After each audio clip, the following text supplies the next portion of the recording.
Letter from Mara. Buddhist teachings presented as a series of letters from Mara, the tempter, to his underlings, inspired by the Screwtape Letters.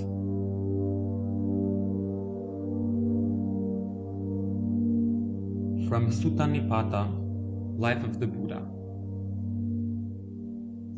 Your first squadron is sense desires. Your second is called boredom. Then hunger and thirst compose the third, and craving is the fourth in rank. The fifth is sloth and acid, while cowardice lines up as sixth. Uncertainty is seventh. The eighth is malice paired with obstinacy. Gain, honor, and renown besides, and ill-won notoriety, self-praise, and denigrating others. These are your squadrons, Namuchi. These are the black one's fighting squadrons. None but the brave will conquer them, to gain bliss by the victory. Sutta Nipata, Nanamoli Translation, Life of the Buddha. In a faraway realm, there is the most intoxicatingly beautiful pleasure park in all the vast swarm of universes.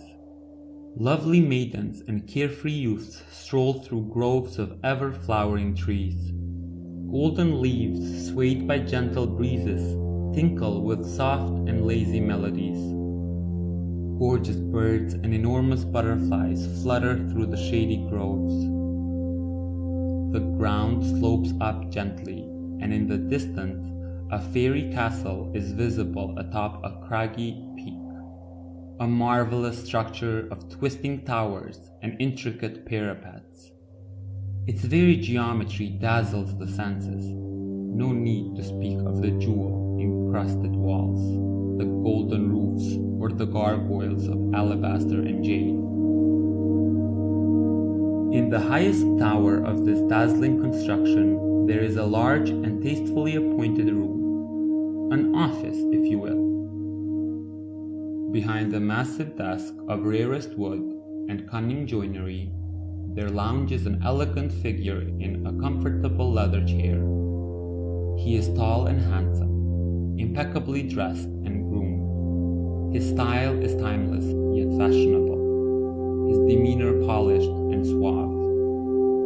A goddess of unearthly beauty sits beside him on a low stool, doing his nails. Another one sits across from him with a dictation pad on her lap.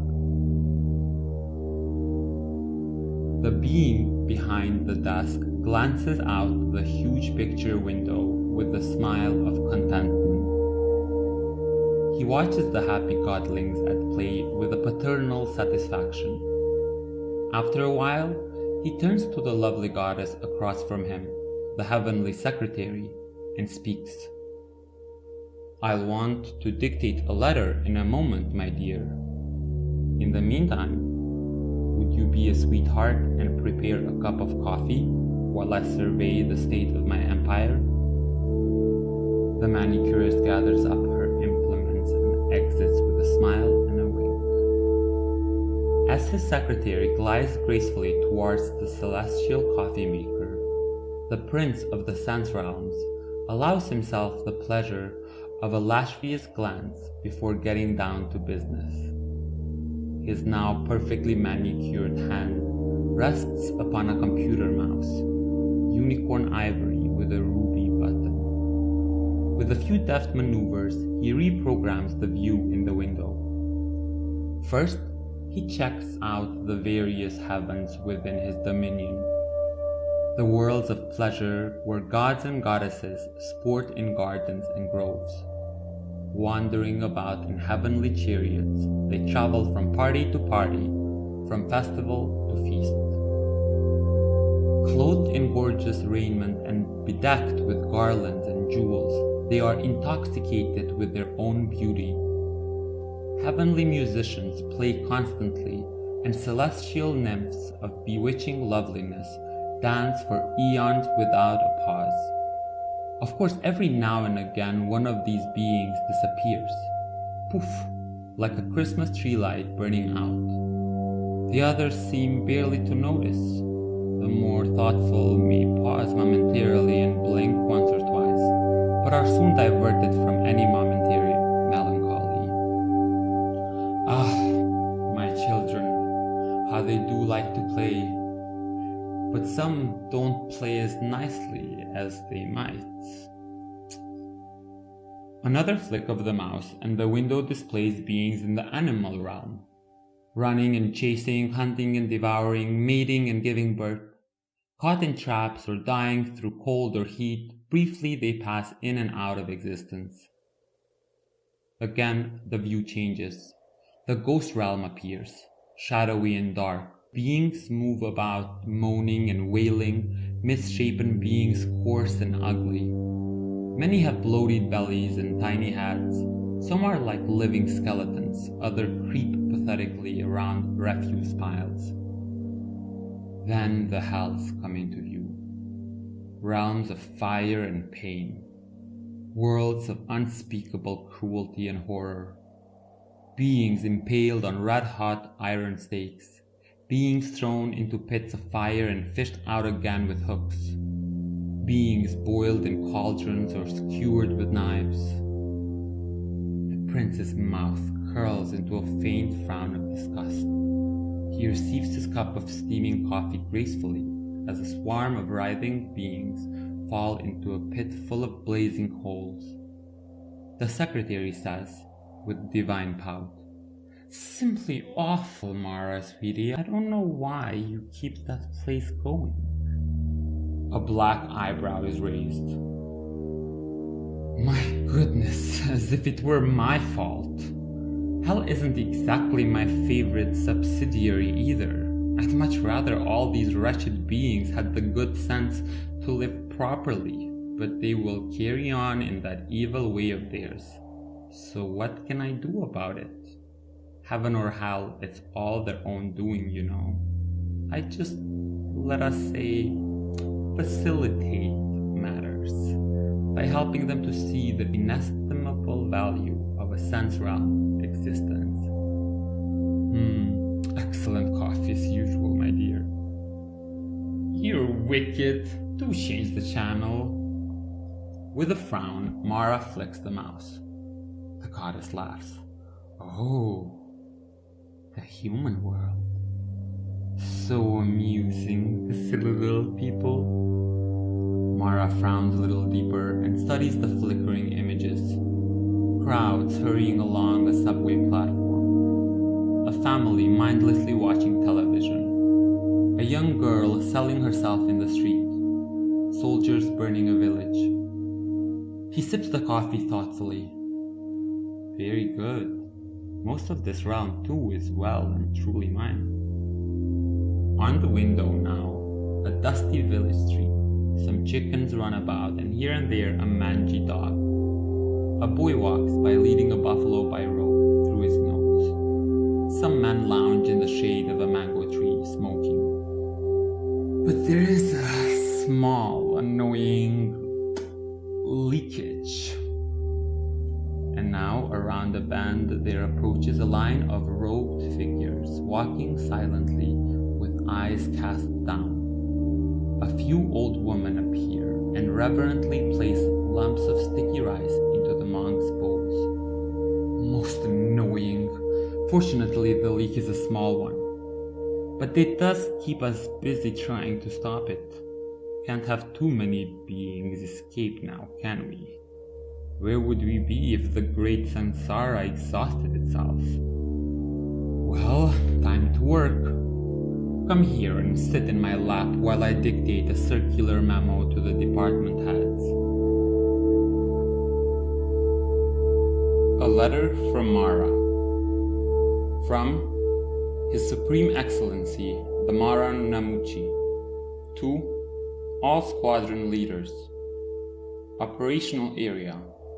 The planet Earth, solar system, human realm. Regarding present situation and status of current projects.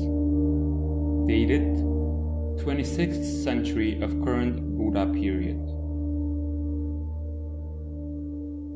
Greetings to all my hard-working minions. As you are all well aware, our overall strategy seems to be working as smoothly as usual. The vast multitude of beings who wander in our little playground, the great samsara, are by and large oblivious of the true nature of their predicament. We must continue our unceasing efforts to maintain them in our power. It is quite true that one, shall we say, very clever fish escaped our net 2.5 millennia ago. I fully accept responsibility for that catastrophe. As you have all studied the history in basic training, I need not go over it in great detail. Remember, I tried my very best.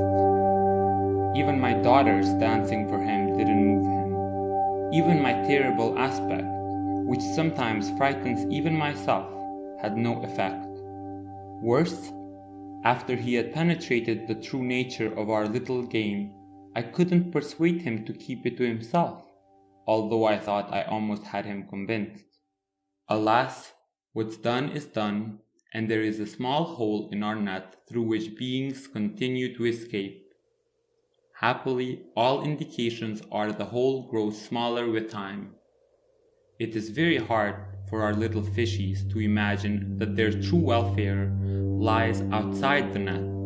All we need to do is divert them from thoughts of the canning plant. You, my loyal squadron leaders, are doing a fine job. Let's take this opportunity to review your departments one by one. First Army, the host of sense desires. You well deserve the honor of being my beloved first host. In most cases, your work alone is enough to keep beings in line. Your 5 divisions assault our victims with all the enchantments of sensory pleasure. Beings spend their lives coming to you. Your sacrificial victims come to the altar willingly, even eagerly. But this is no reason to slacken in your efforts. There is always the danger that they will begin to see, let us be perfectly frank among ourselves, the shoddy nature of the goods. We know that sense pleasures are entirely unsatisfactory and illusory. In spite of all our inventiveness, we have never come up with any pleasure that is completely satisfying, lasting, or substantial. Fortunately, the vast majority of humans don't realize this. The foolish little beggars all seem to imagine that only the pleasures they've had so far are like this. Somewhere, somehow, they will find the magic trinket that will let them live happily ever after. I know this sounds preposterous, but most humans don't think these things through very carefully. They like what feels good and never mind the consequences. The only trick for us is to keep them diverted and entertained. We must keep coming up with new enticements as the old ones become tired. Although we have a few tried and true standards, sex and food primarily, even here we need to keep coming up with new variations and twists. So far, my army, you've been doing the job marvelously.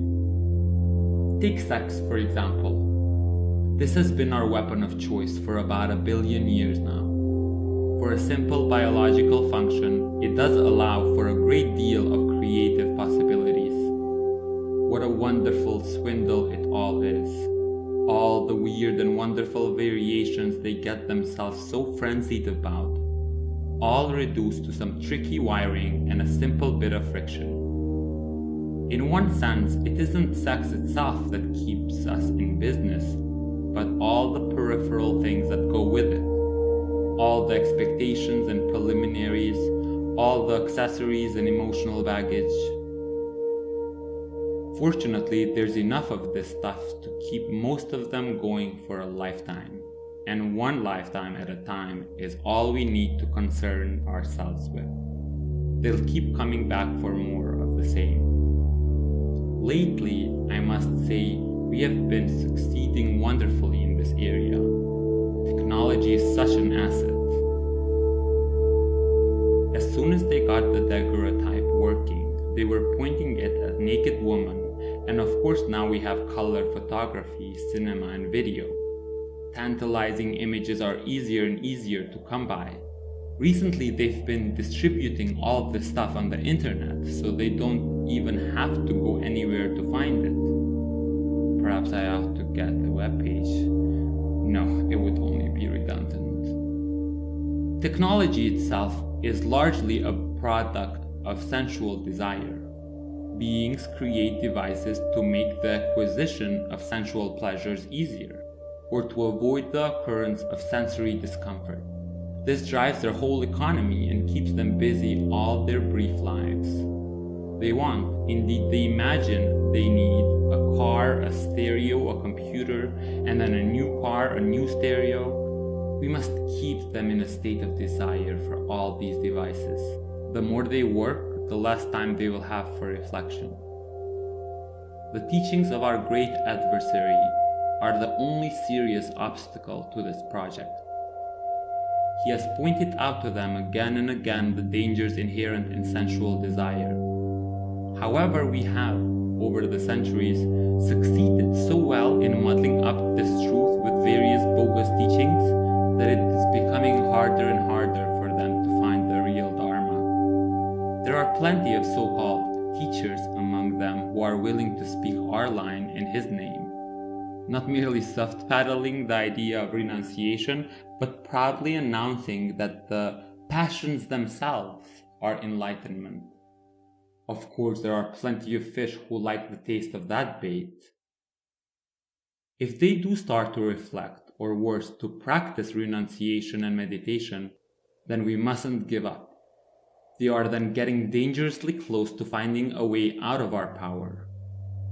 Once they discover that their true happiness is not based on our trickery, then they may escape. We must use all the resources at our disposal to distract them.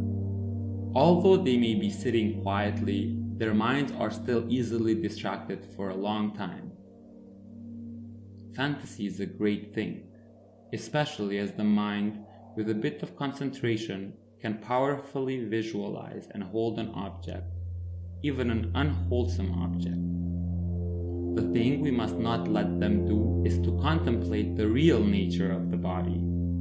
You would think that any being of even moderate intelligence could see the inherently foul and unstable nature of those meat machines they drag around. After all, they have to be constantly washing and perfuming the stinking things just to bear being in each other's company. But they don't see that and don't want to see it. We merely have to keep them looking at their bodies in a highly selective way, emphasizing those largely visual characteristics identified as beautiful. It's an easy enough trick, and don't forget to whisper all the current buzz that keeps them from doing body meditations. You know what I mean? Meditation on the unlovely is life-denying, uptight, repressive. It's easy enough to convince them because it's what they want to hear. Keep them imagining they can have their cake and eat it too, and then we can stop worrying. Let them meditate all they want. As long as they think they don't have to let anything go, we're still in control. Mara folds his arms behind his head and sighs, composing the next letter in his mind. The secretary, sensing a break in the work, slides off his lap and goes over to the window, the cordless mouse in her hand. Gee, Mara, you'd sure think the First Army would be enough. Flicking the mouse, she spies on all the gods and goddesses. She settles for a while on a scene of beautiful beings cavorting in a lotus pool as swans drift about, little barrels of intoxicating divine nectar about their delicate necks. Sometimes, when a godling reaches for a draught, the birds dart away playfully amid general splashing and hilarity. You sure know how to throw a party. Mara narrows his dark eyes. Thank you, my sweet, but even the mighty first needs some backup. He watches with a smile as she grows weary of the heavenly skinny dippers and begins flicking through the realms faster and faster. Come on, back to work. Second Army. Boredom. To my second army, the host of boredom, I extend greetings and congratulations. Your role is to act in coordination with my first host. You are, as it were, the artillery softening up the enemy's defenses for an infantry assault by sensory desire. We must keep beings in a state of dissatisfaction with the present reality. To be bored is primarily a state of aversion. The current input of the senses is not providing the desired kick of pleasure, so the being is irritated with what he calls the dullness of his environment. He becomes bored and seeks to remedy the situation with new and exciting stimuli, which my first host is eager to provide. He becomes lost in sensuality, and once again we have him where we want him, creating the basis of fresh becoming. What a scam! We keep them craving always something exciting, something new. As a result, they keep running on in the great samsara like one of their wretched pet hamsters in an exercise wheel. If they ever catch on and realize how long they've been at it and how there really is nothing new or fresh to be experienced, of course we cannot let that happen. The trick is to keep them from paying attention to the present moment. Once they are fully present, here and now, then they cannot be bored. Lately, we've managed to foster a social climate that positively discourages calmness and clarity. Their whole modern culture is fast and frenzied. Fashions in everything from music to clothing change rapidly, and they are all eager to keep up with it. The mass of moderns prefers excitement to subtlety. The last half-century or so has seen many advances in our efforts to fracture the human attention span. Television was a great help, but I think the single greatest advance in the triumph of boredom was the invention of the remote control. There are now many millions whose attention span is so pathetic they cannot sit through a half-hour-long storyline. They cannot even be diverted that long by a single train of enticing images, let alone sit quietly by themselves. We've succeeded so well in this department that being bored is considered one of the great evils of life. This, of course, never arose when they required all their physical energy just to survive. But now we have a generation of enervated dilettantes who cannot bear their own company, although one can scarcely blame them for that. People create virtual hell realms of boredom for themselves. You can see them everywhere in the great modern cities, riding the subways, waiting in lines, sitting in offices. The dull, lethargic look on their faces, the glassy stare in their eyes betoken a mind that would rather be somewhere, anywhere else. Pathetic creatures. If they only realize that the only place they can ever be is here and now.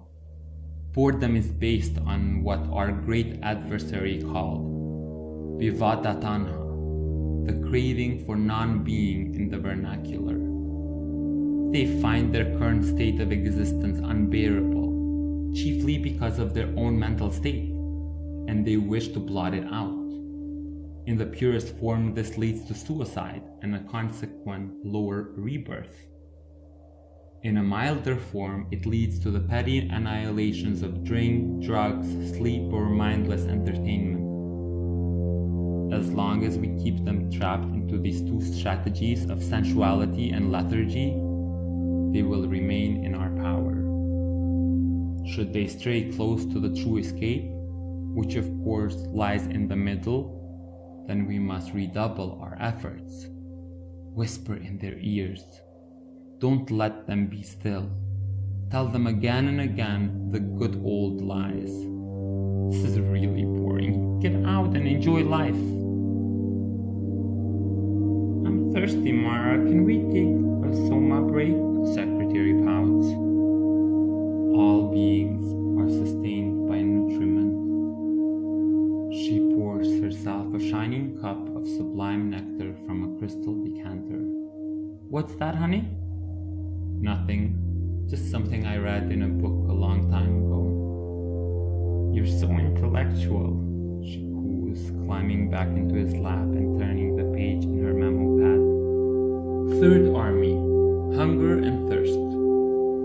My mighty and terrible third. Greetings. Your methods may be crude compared to the refinements of my beloved First Army, but they are nonetheless powerful.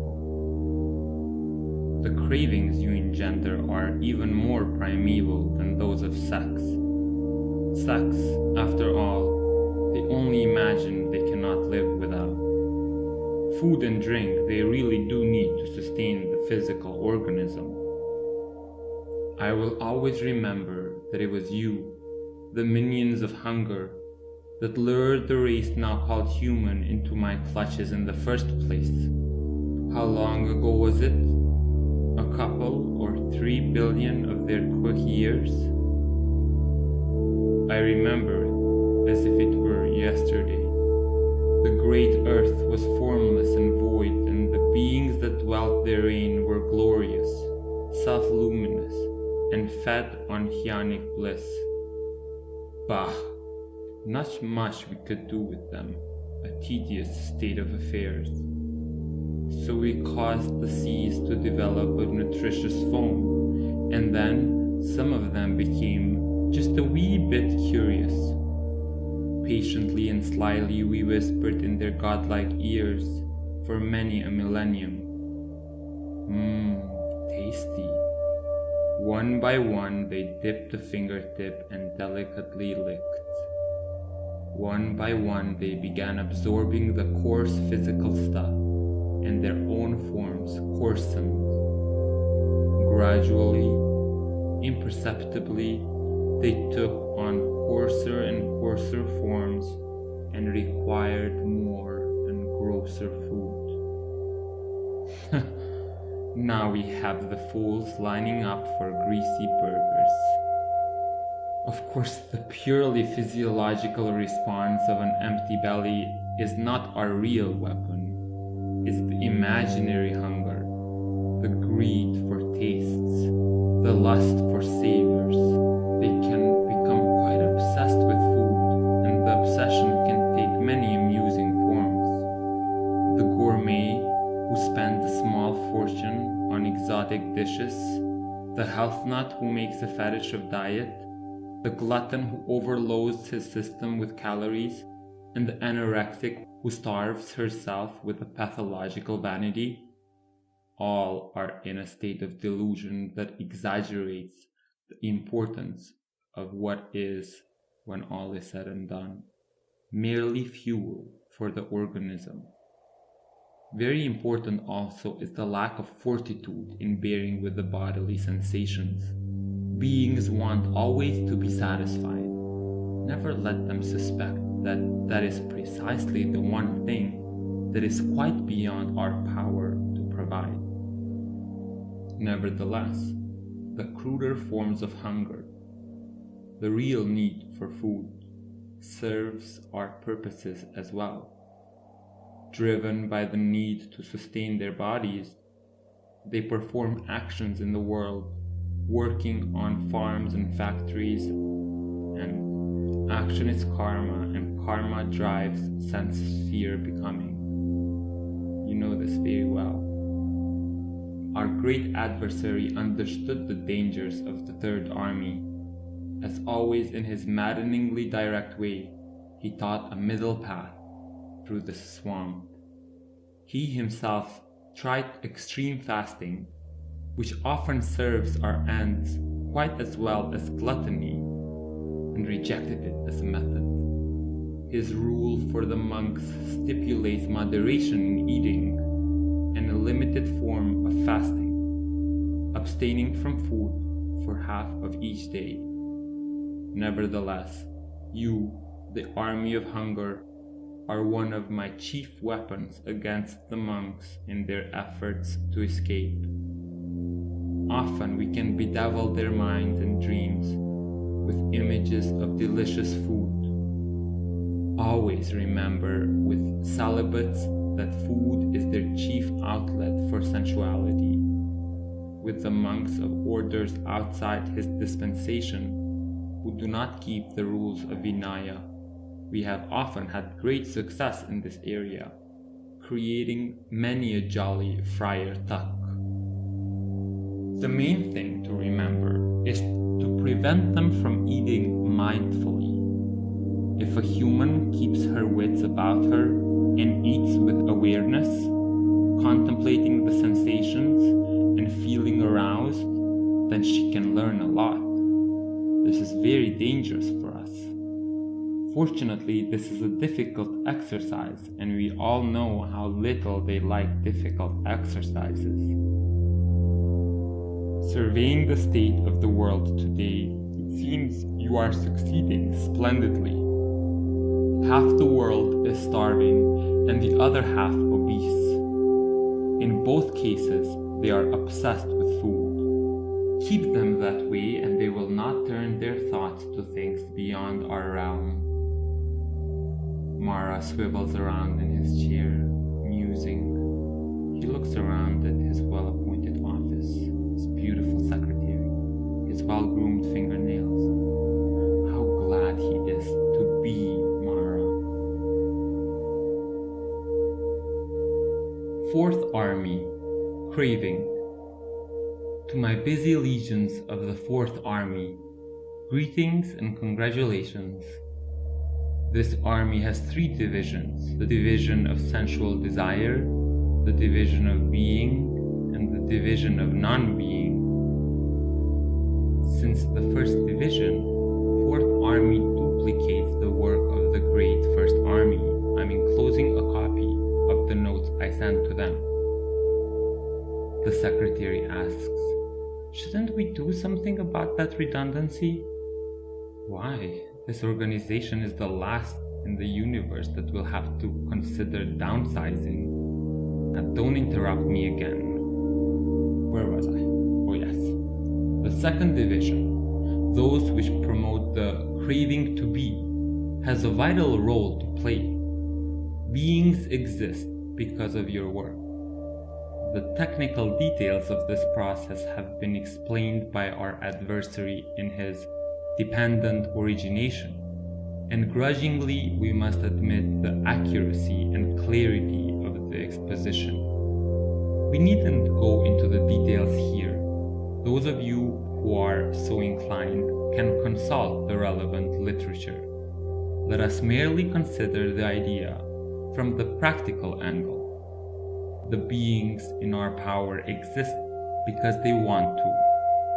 Be clear about this. They don't, as a rule, begin to understand what existence means. They are mostly not even fully conscious of this craving. You have done your work well and insidiously. The craving for being usually manifested in a cruder form, a second derivative as it were, not as the simple will to be, but the craving to be this or that thing in particular. To be loved, to be rich, to be healthy, to be the President of the United States. Your attack should also be two-pronged. As long as it is possible to do so, keep feeding the secondary manifestation, the craving to be this or that. We have been doing quite well in this regard in recent times. Our possibilities were limited when society was hierarchical and stable. For the last few centuries, the old certainties have become less and less effective. Society is now so open as to be almost totally chaotic. Not that this so-called freedom does them any real good. Most of them never will be rock stars or presidents or any of those other ridiculous things they seem to crave so much. No matter, for our purposes, it's good enough that they want it. Keep the dream alive. If things start looking too hopeless, remind them to buy a lottery ticket. Sometimes they truly may surprise us and get to be something. Usually we can just up the ante. If one of them gets to be president, make sure he wants to be a great president. Nevertheless, in spite of our best efforts, they may occasionally come close to being satisfied, even in quite humble and ordinary circumstances. This is very dangerous. In such cases, consider Plan B and bring them closer to the root craving for sheer existence. Here, our principal weapon has always been the eternity view. Tell them you are, or can be, immortal. Your essence will continue forever. Don't let them think about death. This is easy because most of them don't want to anyway. Any version of this view will do for our purposes. It doesn't have to make much sense. Very few of them are willing to think these things through to their logical conclusions. There are a few good religions around that will serve up this soothing broth, and these should be encouraged. But some of our other projects have resulted in increasing numbers of materialists and skeptics. Many of these will be better targets for the third division and annihilationism, but a surprising number will still buy into a version of eternalism. Most of the simpler ones will be happy to keep artificially prolonging youth with facelifts and hair transplants, but a few will require headier medicine. The myth of all-powerful science, although quite silly really, is very seductive to these types. Many now believe that science will eventually prolong human life indefinitely. Some even get their carcasses frozen in liquid nitrogen. Remember the ancient Egyptians? I'm having the boys in R&D do a feasibility study on starting up that game again. But sooner or later, in spite of our best efforts, many of them will begin to lose the zest for existence. Life in the human realm is very often nasty, brutish, and short, and wishful thinking only goes so far. That's quite alright if we handle it properly. That is precisely why the third division, the forces of craving for not being, are needed. On a superficial level, this can manifest as simple aversion, the craving not to be in debt, or the craving not to be married to that person next to them in bed, or the craving not to be whoever they are. Even more trivial forms are still useful. The craving not to be in the back of a long queue, or not to be cold, etc., ad infinitum. All these mindsets produce unsatisfactoriness, and this keeps them within our power. Remember your awful final weapon. When diversion fails to beguile, then despair can enthrall them. Having invested all their hopes in some pathetic illusion, when this is at last punctured, it only takes a short push from us to move them across the dangerous middle ground into hopelessness. Remember Hamlet? To be or not to be sums up our program nicely. Whatever you do, don't let them even suspect a third alternative. Obviously, it's not to our advantage to have any of our subjects actually cease to be, but we need not worry. Suicides do not escape us. We can, however, promote the delusion that this is possible. The ideological basis for this is the annihilation view. Historically, this has been a minority philosophical position, useful only for snaring a few intellectuals.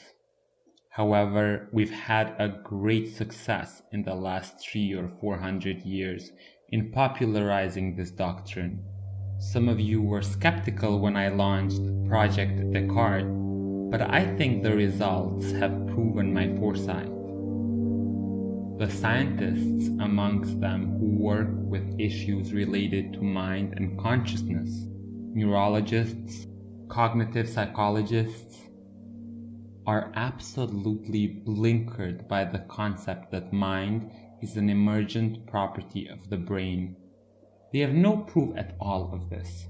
How could they? But accept it absolutely as axiomatic, so much so that they mostly seem unaware that they are assuming anything at all.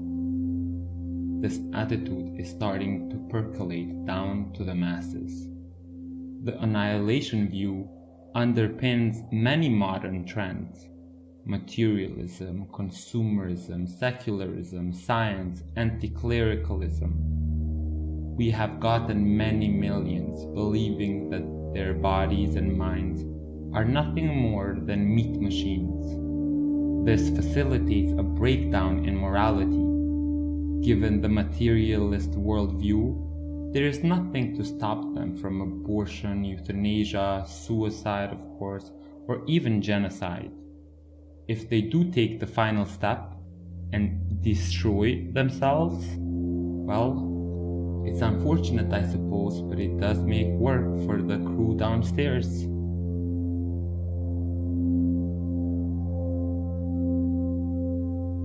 Fifth Army, Sloth and Acidi. The secretary consults her notes. The next army is Sloth and Acidi.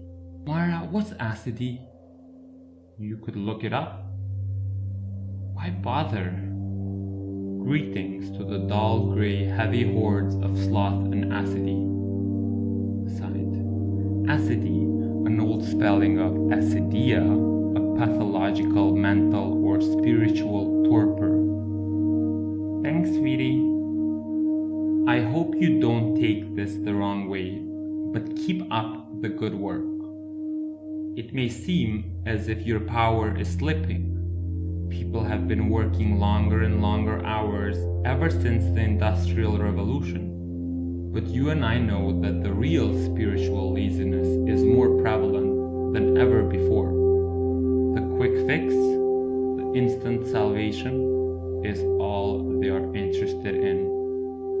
Nature has made our work simple. The fundamental cosmic law of entropy is our greatest ally. In the sphere of mental life, this means that the spark of consciousness is always engaged in a struggle to keep from sinking back into the darkness of unknowing. Let them but relax the effort, a simple and inviting temptation, and the level of mind will inevitably decline. That teacher of theirs, the one who sadly escaped my grasp, has often praised effort and diligence. This emphasis has done much to undercut the real popularity of his teachings over the centuries. I seem to recall one of his own monks who broke with the order and declared that the teaching was no good because it only worked if you followed it. We would do well to endorse the reasonableness of this view. Every one of us engaged in the work of this organization is aware of the great complexity of the maze we have built for our clients. Layer upon layer of delusion has carefully and methodically been constructed. It is not an easy task for the worldling to cut through this timeless tangle. Not easy by any means, but regretfully still just possible. So redouble your own efforts and take the wind out of theirs. They will not cut through with a dull blade. Let us review the techniques that have worked well in the past. Remember, the qualities we want to foster are dullness, heaviness, lethargy, idleness, and mindlessness. The oldest and still very profitable method is sleep. Lots of it. In big, soft, comfy beds. Not hard to persuade them to roll over in the morning. Let them lie in bed more than 6 hours and they're hours. Another wonderful tool is the whole pharmacopoeia of dulling and befuddling agents that so many of them like to pop into their mouths, lungs, and veins. You almost can't beat the old perennial standard ethyl alcohol for reducing them to a subhuman level. But these days, we have a much wider range of intelligence-reducing agents readily available, both natural and synthetic. Better living through chemistry. Many of them are so eager to drown their wits that they will even inhale various toxic byproducts of the Industrial Revolution. Now that was a great idea with all sorts of unexpected benefits. Speaking of technology, I cannot praise the use of television highly enough. It requires no thought or effort of any kind and completely stultifies the brain with a panorama of sensually enticing images.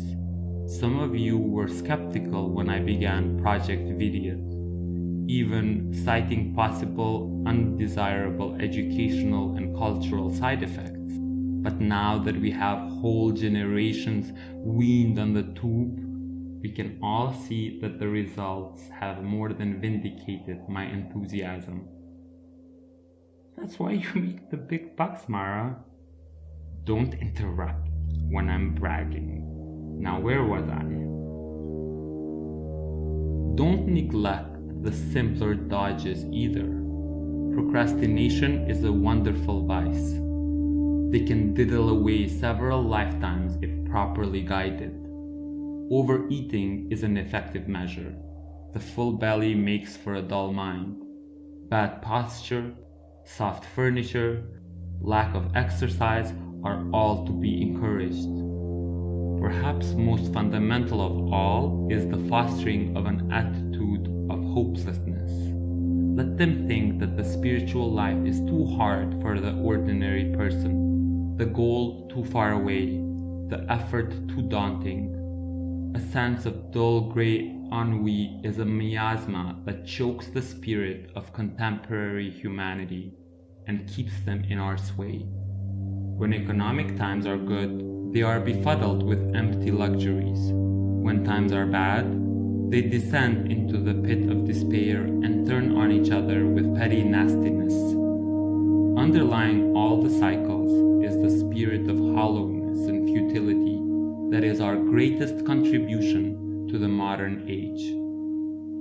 There is a timid knock on the polished mahogany door. Silently it swings open on the oiled hinges. With his head bowed and his hands shaking, a young demon scurries into the room, clutching a sheaf of papers. He holds them out to Mara and stands quaking before the desk.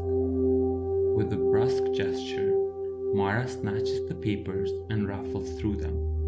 A glint of awful fire appears in his eyes. "You miserable worm! You call this a status report?" He flings the papers at the junior officer, who, paralyzed with fear, fails to catch them, letting them scatter around the floor. "Pick them up and get the hell out of here!" Mara's terrible voice booms like a thunderstorm. The demon whimpers as he frantically gathers the papers and then bolts from the room. The secretary is shocked. "Mara, you're horrible." He calmly sips his coffee. "When I want to be, my dear. When I want to be." Sixth Army. Cowardice. My Sixth Army. You have a special place in the task of keeping beings in a state of bondage. You weaken the beings whom you attack and render them vulnerable to my terrible aspect. I prefer to charm and delight, but will brook no opposition, and those few who fail to be seduced must be terrorized into submission. Physical cowardice is useful in its place, but it is the spiritual and moral type that is most suitable for our purposes. Beings must be cajoled into clutching at a sense of security. This is the trick we must play. Of course, you and I know that there is no security in my realm. All beings are subject to the awful realities of birth, sickness, old age, and death. Their goods and chattels, their relations, friends, and mates are all as ephemeral as chaff in the wind. No matter. The dream of security may be a hopeless one, but it is powerful. Beings everywhere are afraid to risk what they have, and can be reduced to spiritual impotence by that fear. Encourage them often not to take risks. If they risk, they may grow, and if they grow, they may awaken.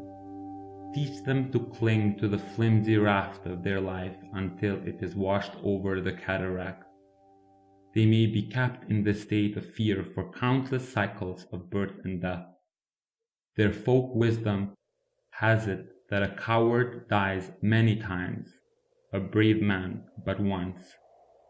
Few indeed realize the deeper truth hidden in that trite proverb. We can use this cowardice to keep them from facing the reality of existence. Even to think about it is too scary. The idea of examining it in a methodical way, as for instance in a meditation retreat, is just too much to bear. If they do come to the point of sitting down, they will need courage to finally break through the veil. If they manage to get past the petty anxieties of their life dramas, they will encounter the real primal fears. It takes great courage to plunge into the voidness, and this we can undermine. This is, after all, the golden age of cowardice. No one wants to take a chance. This manifests in a host of symptoms. As their numbers increase and the pressure on the earth's resources mounts, those who have a generous portion grow mean and afraid of those that have nothing. Their culture is one based on delightful lies of our devising, and the ugly realities are hidden away. The sick and the old are hidden from view, and the dead are never seen. Insurance companies grow fat on the people's futile attempts to prevent the unpreventable. Keep them afraid to leave the pathetic ruts of their little lives. Keep them afraid to think, to love, to give, to dare the unknown. Should they find the courage to question it, it is the beginning of the end. We can encourage them to make a virtue of their cowardice. Call it prudence. Call it responsibility. Be sensible. Why ask for trouble? Leave well enough alone. They will get up every morning and put on their hats and take the subway to their dull grind of a job and carefully plan for their retirement. By that time, they will be so beaten down that they will slide easily and thoughtlessly the rest of the way to the grave. What we have to watch are the ones who have a little gumption left. They may start thinking of going on a pilgrimage or worse, to a monastery. Whisper about the dangers. Why throw away your job in these tough economic times? Be sensible, hang in there, only 20 more years to your pension. Mara pauses in his work and strolls thoughtfully towards the picture window, his hands clasped behind his back. He watches an image of a huge city. The walls of the buildings form gigantic twisty caverns. At street level, they are covered in lurid posters and flaring neon slogans. Noise and smoky fumes fill the air. Gaunt figures scurry aimlessly hither and thither through the maze like witless ants. Mara, is that on Earth or in one of your dreary houses? 6 of one, half dozen of the other. 7th Army, Uncertainty. The role of my 7th is to paralyze with doubt. You are to work closely with my forces of fear. With your attacks consolidated, we can keep beings in the wretched state of a deer mesmerized by oncoming headlights. This is a generation of doubters. Whereas at one time your resources were limited and we made more use of the opposite vice, credulity, now we have whole masses of people with no sure beliefs at all. The old certainties in religion, society, politics, and even the Johnny-come-lately science have all been kicked away. They rejoice in what they call their freedom and are unable to advance in any direction. If we maintain them in this state of confusion, they can never escape our grip. Doubt has been compared to wandering in the desert without map or guide.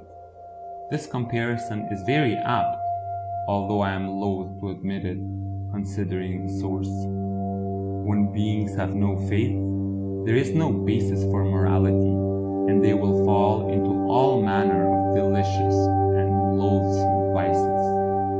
We can see this in the present day, which in this respect is very much like late antiquity, a period I greatly enjoy. In the imperial Roman period, the old religion was openly scoffed at, virtue considered a weakness, and the only object in life the selfish pursuit of personal gratification. Indeed, a marvelous party. True, the destruction of beings was frightful, but that was a sacrifice I was willing to make. Again today we have gotten them to believe that a thoughtless skepticism is clever and chic. It bears repeating that the inevitable result of this is the destruction of morality. When beings don't understand that actions have results, in other words, when they disbelieve in the law of karma, then they will have no restraint upon their appetites, which my other departments are so admirably stirring up. The really useful detail, from our point of view, is that their foolish disbelief has no effect at all upon the operative effectiveness of that law. But don't let them know that. They will proceed happily upon their debaucheries and violence, and after death they will continue in our service, albeit in a somewhat less salutary capacity. Another result of the widespread skepticism of the age is that should they begin to question the facts of their existence, as regrettably many of them do, they will not be able to find an effective way out, or to stick with it should they stumble upon it. In all skeptical ages, we see a proliferation of sects and cults. The poor wretch seeking to find his way out of the maze will stumble from priest to guru to psychic and back again, without ever exploring any path long enough to gain real insight into his predicament. Many will abandon the whole enterprise as a hopeless fraud and lose themselves in sense pleasures, which at least offer a momentary diversion from the grim facts. Encourage in them the cynical and dissolute frame of mind. Teach them to scoff at ancient wisdom and to place their reliance on the new and fashionable whimsies of the day. It is especially easy to undermine any teaching that puts a restraint upon their greed or lust. The doubt that keeps them lost they call rationality, but don't make the same mistake they do. A real rationality is very dangerous for our interests. A truly critical examination of the phenomena of existence is precisely the method by which a bothersome few penetrate our web of deceit. Make sure their critical thought is guided by desire. Don't let them ask the real questions. If they are managed properly, they can manifest the most amusing contradictions. They will scoff at religion but believe implicitly in the daily horoscope. They will pretend that karma is superstition, even as they avoid stepping on cracks in the pavement. When they wish to justify an abortion, then a human organism is simply a mass of cells and electric impulses. But when they want a lottery number, they will consult a channeler and traffic with the hungry ghosts. Although they are proud of their modern rationality, most of them are quite ridiculous in their superstitions. The scientifically trained ones are often the worst of the lot. They are quite dogmatically attached to the materialist delusion, even in the face of evidence to the contrary. Although I must admit we have been having some difficulties with the physicists lately, I am beginning to suspect a leak. To sum up, keep them guessing, confuse them with a multitude of options, and let them wander about life aimlessly. Call morality regimentation and restraint repression. Praise a shallow scoffing attitude as penetrating intelligence. Belittle the timeless verities and praise only the fashionable. Let them be too clever by half. By the time they begin to clear the muddle, it will be too late, and we'll have them for another ride on the carousel. As Mara pauses to review some data on his desktop monitor, there is a soft knock on the office door, and another young, ravishing goddess enters with a platter full of sweetmeats. "Snack time!" As Mara eyes her appreciatively, the secretary's eyes narrow. She snaps her fingers as the younger goddess leaves, causing her to grow a pair of donkey's ears. Mara raises an elegant eyebrow. "My dear, I'm shocked and appalled." "I hate the bitch," she hisses. Have one of these dainties. They're literally divine." 8th Army, Malice and Obstinacy. My 8th Army is the negative image of the 1st. It is your duty to see to it that beings fall into the mental habits of aversion, ill will, anger, hatred, and spite. The theory is elementary in our trade, but let us review it briefly. Whenever a being makes contact with a sense object, that is, at each and every conscious moment, then an associated feeling arises. This feeling may be one of pleasure or displeasure, or so subtle as to be for all practical purposes neutral. These feelings are an extremely rudimentary level of mental life and are for the most part completely natural and automatic.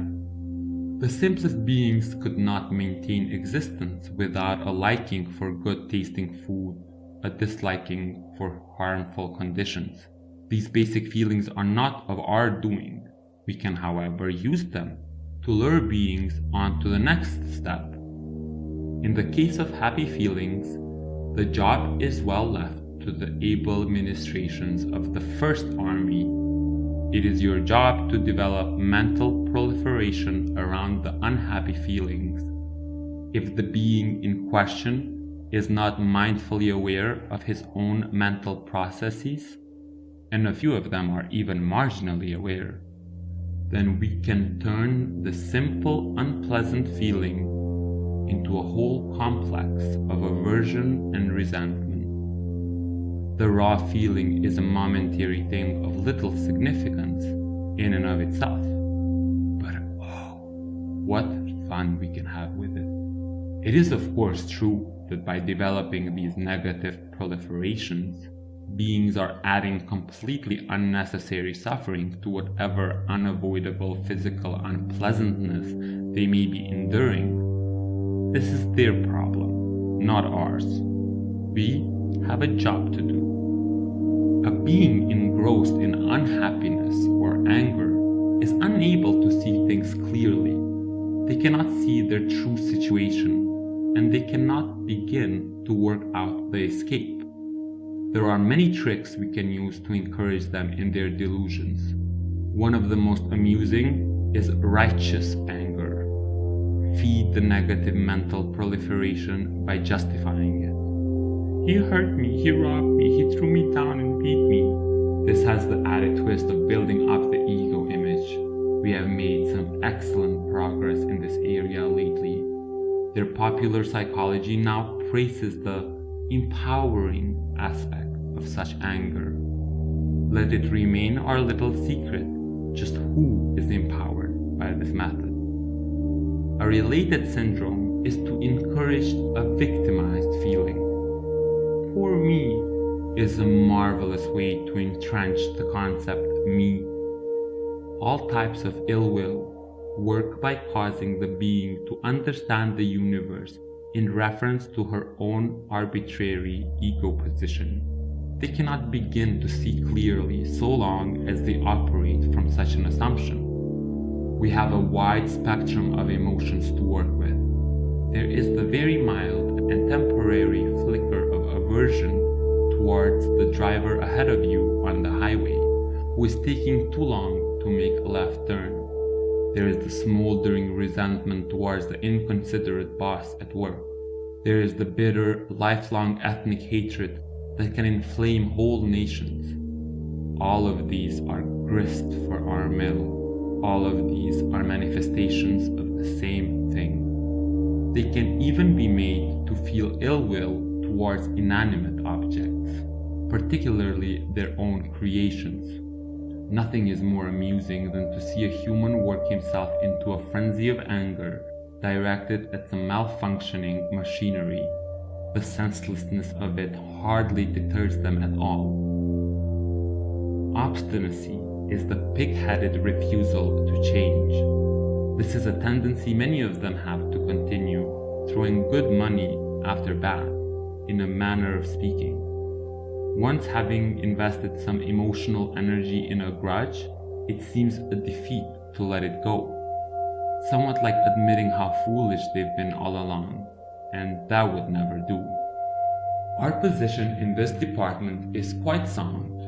As they multiply themselves upon the face of the earth, they crowd into each other more and more and get on each other's nerves. Nevertheless, we must be vigilant against the one credible antidote to ill will. This is the emotion of universal loving kindness.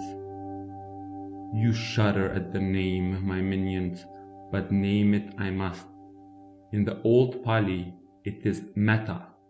To the Greeks, it was called agape. This is the one force against which we cannot stand.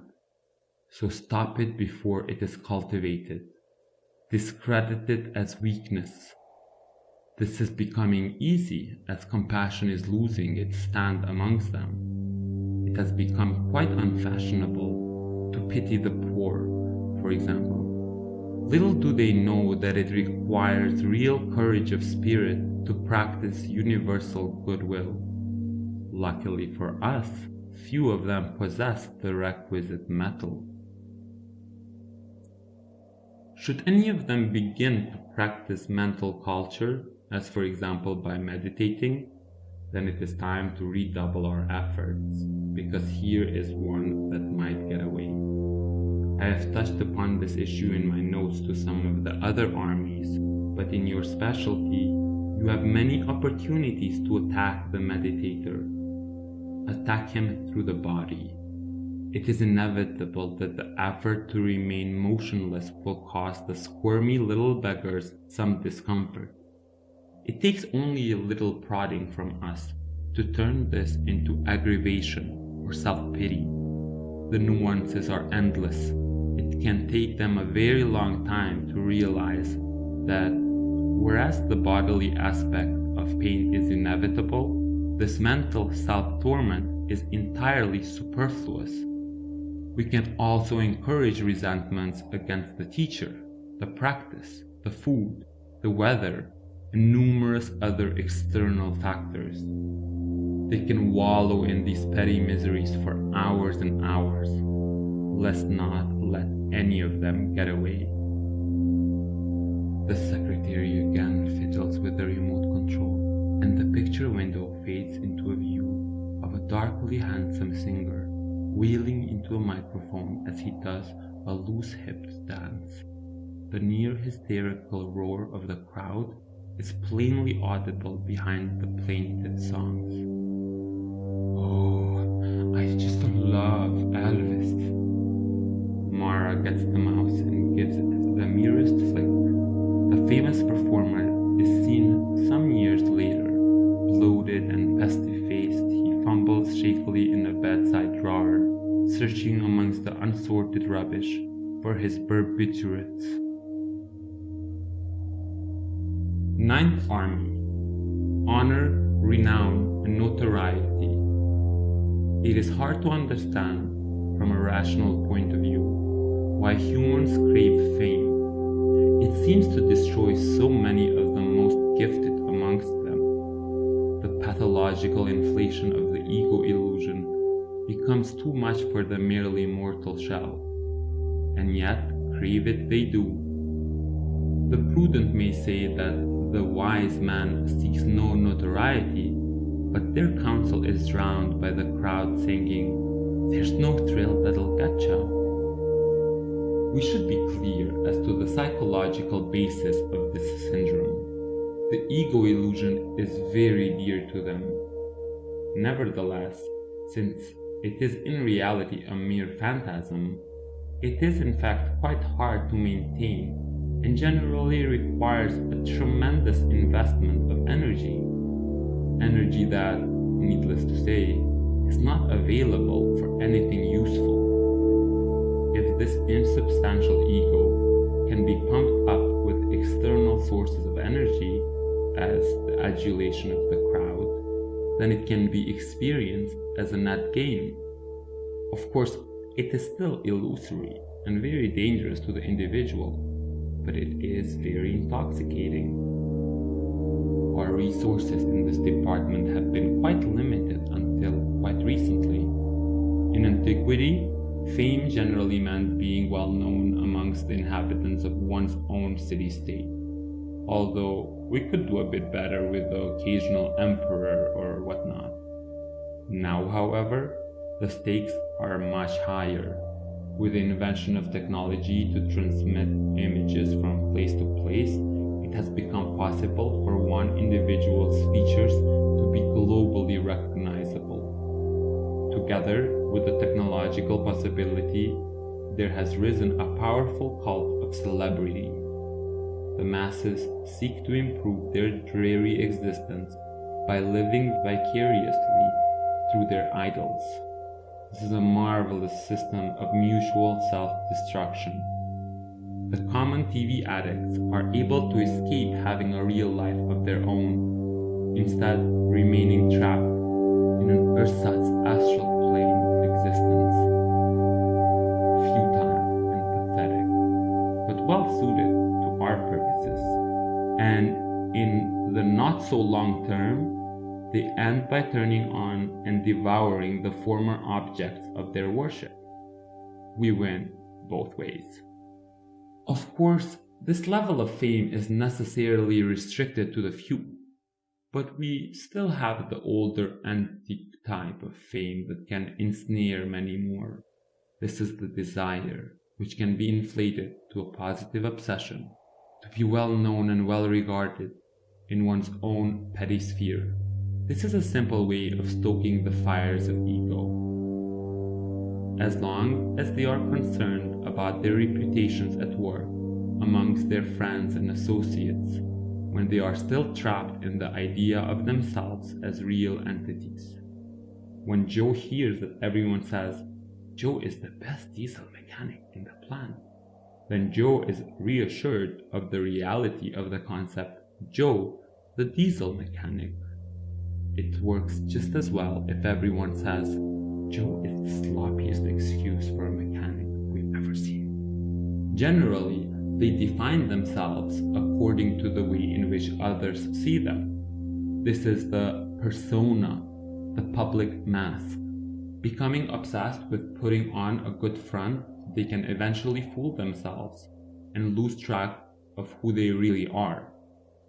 As long as they are looking out, they are not within, and the outward direction is our territory. Further, praise and blame are yet another potent source of pleasure and pain. Let me reiterate that these are the carrot and stick by which we drive the donkeys down the garden path. It hardly seems to matter that the objects here are such ephemeral ones. The drive for recognition is a powerful source of craving and stimulates the process of becoming as well as more substantial rewards. Praise and blame are called the worldly winds. They are among our most useful tricks. The fact that they are utterly void of substance is amusing to us, but unapparent to them. Keep these winds gusting. They can blow beings round and round samsara for a long, long time. 10th Army, Self-Praise and Denigration of Others. Mara leans back in his chair with his hands behind his head. Sometimes I amaze myself. I mean, where would this organization be without me? If I wasn't so modest, I'd be damn near perfect. I've always thought so, Mara. And those armies of yours are sure deadly. What? Those incompetent bums?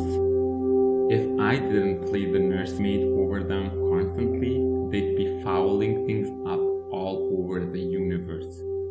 It's so hard to get decent help these days. But never mind.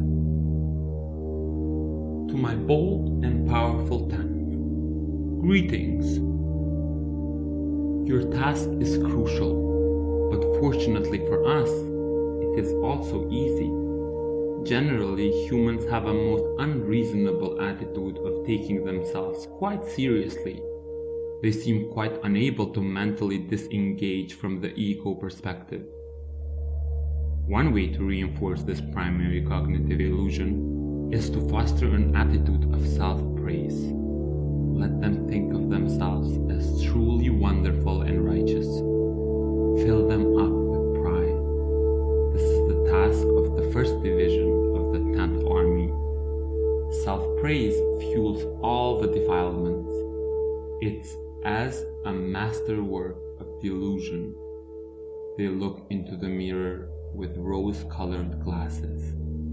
They become quite unable to see their own faults and brittle with indignation whenever these are pointed out to them. Self-praise, of course, also fuels attachment and sensuality. After all, doesn't someone as wonderful as me deserve a little fun? It also fires up anger, the fierce anger of the self-righteous, who know their views and opinions are correct, and everyone else is an idiot. It is so amusing to watch two human egos clash. The forces of the 10th have a special role to play in those difficult cases where an individual shows signs of spiritual progress.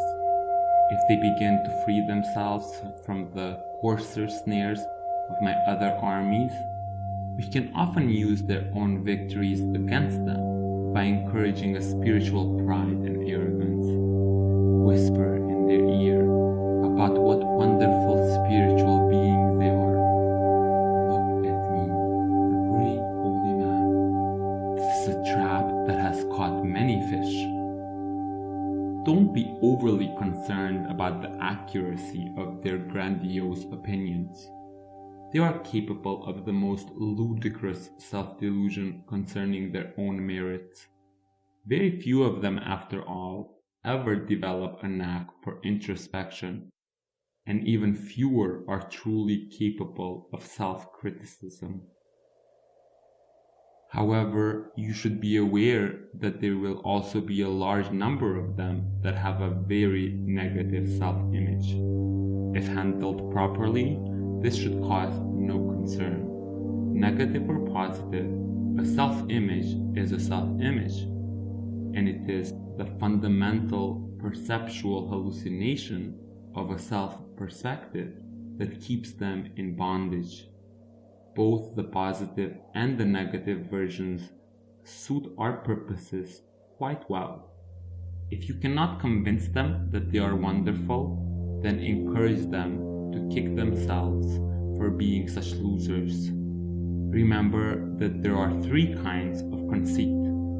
I am better than you, I am worse than you, and I am equal to you. Any one of these is still a conceit, and still reinforces duality.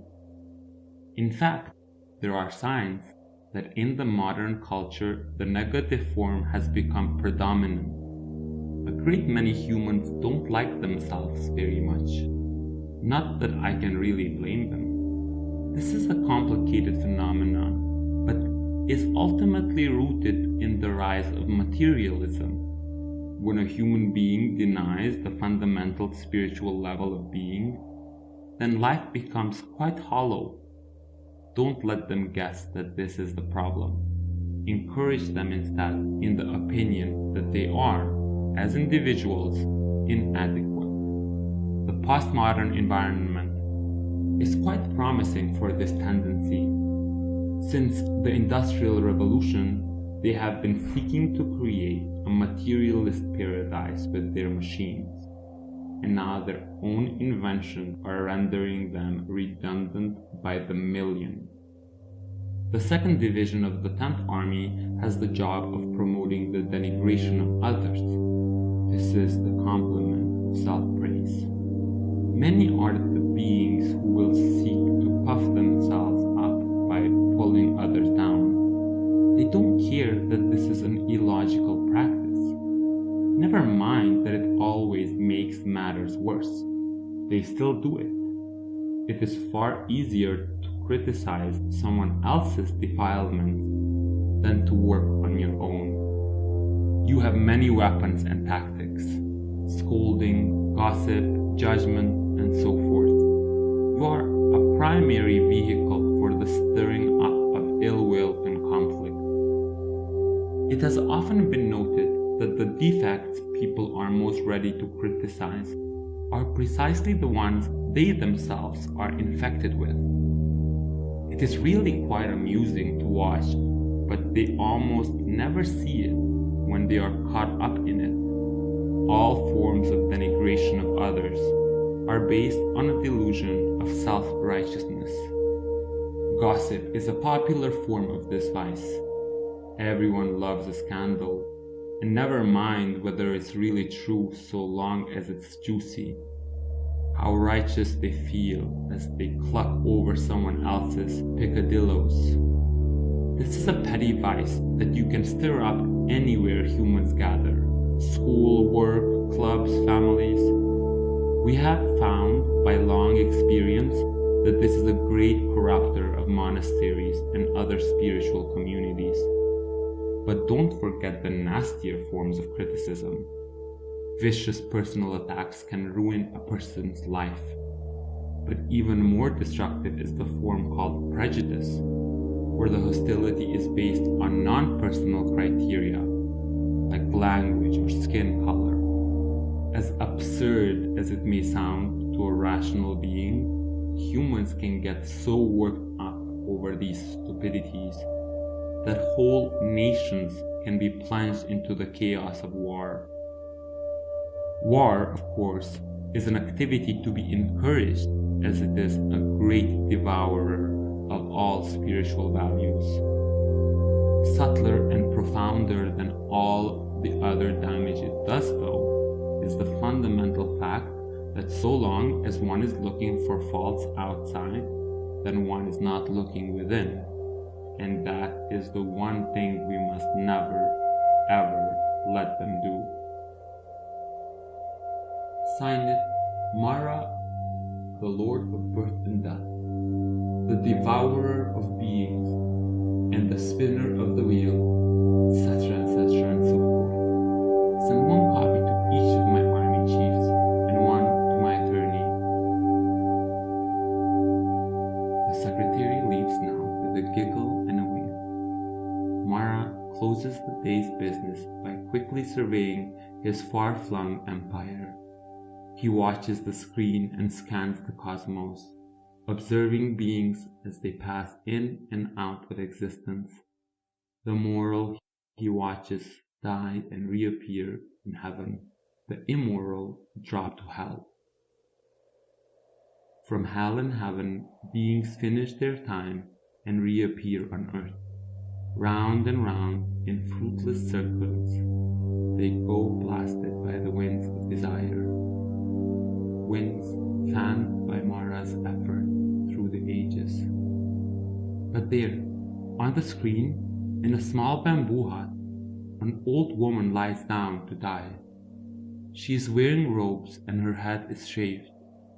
With quiet dignity, she stretches her frail body out the thin woven mat, lying on her right side. Mara watches with distaste.